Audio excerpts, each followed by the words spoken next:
CM ಪತ್ನಿ ಪಾರ್ವತಿಗೆ supreme court ನೀಡಿದ ರಿಲೀಫ್ ವಿಚಾರಕ್ಕೆ ಸಂಬಂಧಪಟ್ಟ ಹಾಗೆ ಇವತ್ತು ಎಂಎಲ್ಸಿ ಯತೀಂದ್ರ ಸಿದ್ದರಾಮಯ್ಯ ಮಾತನಾಡಿದ್ದಾರೆ.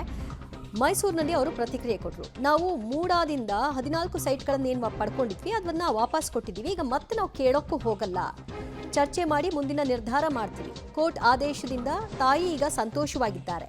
ಆ ಸೈಟ್ಗಳಿಂದ ತಂದೆಯ ರಾಜಕೀಯಕ್ಕೆ ಕಪ್ಪು ಚುಕ್ಕೆ ಬರುತ್ತೆ ಅನ್ನೋ ಕಾರಣಕ್ಕಾಗಿ ತಾಯಿ ಅದರಿಂದ ಬೇಸರಗೊಂಡು ಸೈಟನ್ನು ವಾಪಸ್ ಕೊಟ್ಟಿದ್ರು. ಹೀಗಂತ ಮೈಸೂರಿನಲ್ಲಿ ಡಾಕ್ಟರ್ ಯತೀಂದ್ರ ಸಿದ್ದರಾಮಯ್ಯ ಪ್ರತಿಕ್ರಿಯೆಯನ್ನು ಕೊಟ್ಟಿದ್ದಾರೆ. ಸೈಟ್ ವಾಪಸ್ ಯಾಕೆ ಕೊಟ್ಟರು, ಈ ಪ್ರಸ್ತಾಪಗಳು ಬಂದಿತ್ತು. ಈಗ ಮತ್ತೆ ಕೇಳ್ತೀರಾ ಅನ್ನುವಂತಹ ವಿಚಾರವೂ ಕೂಡ ಇತ್ತು. ಅದೆಲ್ಲದಕ್ಕೂ ಕೂಡ ಅವರು ಪ್ರತಿಕ್ರಿಯೆ ಕೊಟ್ಟಿದ್ದಾರೆ. ಅವರು ಮೊದಲಿಂದನೂ ಪಾಪ ಅವರು ಇದ್ರೊಳಗೆಲ್ಲ ಏನು ಇನ್ವಾಲ್ವ್ ಆಗಿರಲಿಲ್ಲ. ಅವ್ರಿಗೆ ಏನು ಜಮೀನಿತ್ತು ಅದಕ್ಕೆ ಬದಲಿಯಾಗಿ ಕೊಡಿ ಅಂತ ಕೇಳಿದರು. ಮೂಡಾದವ್ರು ಕೊಟ್ಟಿದ್ದರು.